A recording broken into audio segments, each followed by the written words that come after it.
बिस्मिल्लाहिर्रहमानिर्रहीम। बच्चों की न्यूट्रिशन को लेके हमने काफी कुछ डिस्कस किया। ब्रेस्ट मिल्क के बारे में डिस्कस किया, क्लोस्ट्रम के बारे में डिस्कस किया, बेनिफिट्स के बारे में और मदर्स के कंसर्न्स के बारे में हमने सब डिस्कस किया। अब थोड़ा सा इस सिलसिले को आगे लेके चलते हैं और अब देखते हैं वीनिंग के बारे में। वीनिंग ये वो फिनोमिना है जिसमें हम बच्चों को सेमी सॉलिड नीम ठोस गजाएं देना स्टार्ट करते हैं।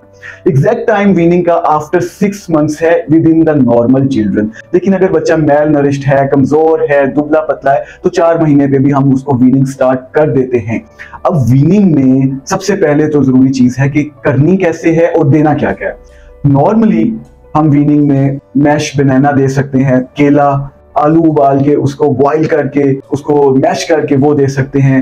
साबूदाने की खीर हम पतली सी बना के दे सकते हैं, चावलों की खीर पतली सी बना के दी जा सकती है और डिफरेंट किस्म की ऐसी चीजें मैश करके दी जा सकती हैं। सिरिलैक वगैरह या दूसरे इंग्रेडिएंट्स ये भी हम वीनिंग में ही इंक्लूड करते हैं और अबाउट 6 मंथ्स हम ये वीनिंग को स्टार्ट करते हैं। अब ये वीनिंग की बड़ी इंपॉर्टेंस है क्योंकि जैसे जैसे बच्चा ग्रो करता है तो माँ का दूध खाली उन तमाम ग़िज़ाई अज्जा को पूरा नहीं कर पाता जो बच्चे की अब ग्रोथ के लिए जरूरी हो जाते हैं। तो हम वीनिंग को साथ में शामिल करते हैं और जब हम वीनिंग को स्टार्ट करते हैं तो बस कुछ चीजों का ख्याल करना बहुत जरूरी है। नंबर 1 कि आपने सबसे ज्यादा वो फूड देनी है जो बच्चा नॉर्मली कॉमनली डाइजेस्ट करता है। एक वक्त में एक ही फूड स्टार्ट करें। अक्सर देखा गया है कि वीनिंग में कभी बनाना दे देते हैं, कभी शाम के टाइम फिर पोटैटोज दे देते हैं आलू बॉईल करके। ऐसा बिल्कुल नहीं करना। एक चीज को लेना है, उसे 1 हफ्ते तक आपने मुसलसल खिलाना है बच्चे को, उसका टेस्ट डिवेलप होने देना है, बच्चे को उसका आइडिया होने देना है और हमने भी ये देखना है कि बच्चा क्या प्रॉपर वीनिंग को इंटेक कर रहा है, डाइजेस्ट कर रहा है। अगर उसको डायरिया कॉज हो रहा है तो हमें पता हो कि किस आइटम की वजह से, किस इंग्रेडिएंट की वजह से बच्चे में ये डायरिया स्टार्ट हो गया। सो वीनिंग में इन सारी चीजों को आपने मद्देनजर रखना है। वीनिंग जरूर टाइम पे स्टार्ट करनी है ताकि आपका बच्चा प्रॉपर ग्रो कर सके। अच्छा, वीनिंग से आगे जब हम चलते हैं तो अक्सर ये देखा गया है कि पेशेंट्स बड़ा आगे पूछते हैं, जी हमने इसको गाय का दूध लगा दिया, हमने इसको भैंस का दूध देना शुरू कर दिया। और कई लोग समझते हैं कि बकरी क्योंकि छोटा जानवर है तो बच्चे भी छोटे होते हैं तो हमने इसको गोट मिल्क या बकरी का दूध देना स्टार्ट कर दिया। एक चीज को समझना बहुत जरूरी है कि 1 साल तक तो ये तमाम किस्म के दूध बच्चों में नहीं दिए जाते, बिल्कुल भी नहीं दिए जाते हैं। वजह यह है कि अगर आप काऊ मिल्क को देखते हैं, गाउ मिल्क और गोट मिल्क को देखते हैं या बैफलो मिल्क को देखते हैं, गाय, भैंस, बकरी, इन तीनों चीजों के दूध की कंपोजिशन मदर मिल्क की कंपोजिशन से बहुत डिफरेंट है। लाइक अगर आप बकरी का दूध देना शुरू करते हैं तो उसमें फॉलिक एसिड बहुत कम मिकदार में है, जिसकी वजह से बच्चे में खून की कमी वाकई होना शुरू हो जाती है और साथ में फॉलिक एसिड देना पड़ता है। अगर आप दूसरे हैंड पे काऊ मिल्क को देखते हैं या बैफलो मिल्क को देखते हैं तो उसमें लिपिड्स बहुत ज्यादा हैं, कोलेस्ट्रॉल्स बहुत ज्यादा हैं, जिसकी वजह से बच्चे अक्सर लैक्टोज इंटॉलरेंस में या डायरिया में इन्वॉल्व होना शुरू हो जाते हैं और जिसकी वजह से बच्चों में प्रॉपर अब्जॉर्प्शन भी नहीं हो पाती। So the point of concern वो ये है कि आपने बच्चों को 1 साल तक एक्सक्लूसिवली ब्रेस्ट मिल्क ही करना है और उसके साथ साथ ये काऊ मिल्क और गोट मिल्क बिल्कुल नहीं देना है। 1 साल के बाद हम इसका ट्रायल दे सकते हैं। अगर बच्चा डाइजेस्ट करता है तो इसको प्रॉपर फिर हम कंटिन्यू कर सकते हैं। बहुत ज्यादा ये देखा गया है कि साथ में फार्मूला मिल्क स्टार्ट कर दिया जाता है।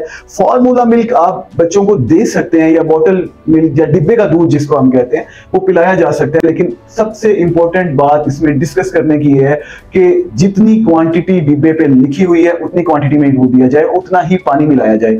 1 औंस पानी में 1 चम्मच पूरा दिया जाए और उसी के मुताबिक उसको सॉल्व करके बच्चे को दूध दिया जाए। ज्यादातर शायद सोशो इकोनॉमिक रीजंस की वजह से या किसी भी रीजन की वजह से पानी की मिकदार ज्यादा कर दी जाती है, दूध उसमें कम मिलाया जाता है, जिसकी वजह से बच्चे मेल नरिश रह जाते हैं, उनमें सारी ग़िज़ाइयत जो है वो डिस्टर्ब हो जाती है और बच्चे दुबले पतले और कमजोर होना शुरू हो जाते हैं, जिसकी वजह से उनकी फिजिकल और मेंटल ग्रोथ दूसरे बच्चों से कम होना शुरू हो जाती है। सो पॉइंट इसमें यह है कि आप फार्मूला मिल्क दे सकते हैं इन केस अगर मदर फीड देने में कोई प्रॉब्लम है, लेकिन उसकी अमाउंट, उसकी मिकदार बिल्कुल आपने पूरी देनी है, अदरवाइज बच्चा न्यूट्रिशंस में डेफिशिएंट हो जाएगा। एक और चीज को डिस्कस करना बहुत ज्यादा जरूरी है और वो है हंगर ट्रायल। हमने अक्सर देखा है कि बच्चे खेलने कूदने के बाद ज्यादा अच्छे तरीके से खाना खाते हैं।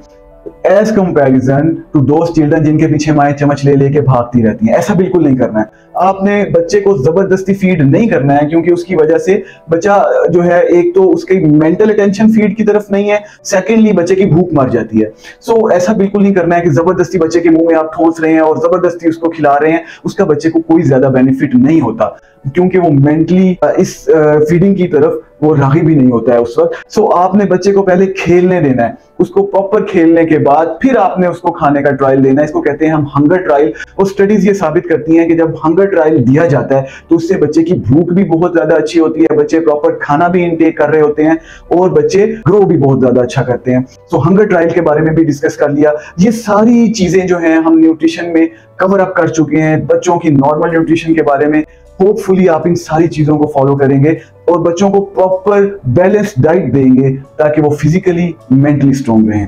Thank you very much.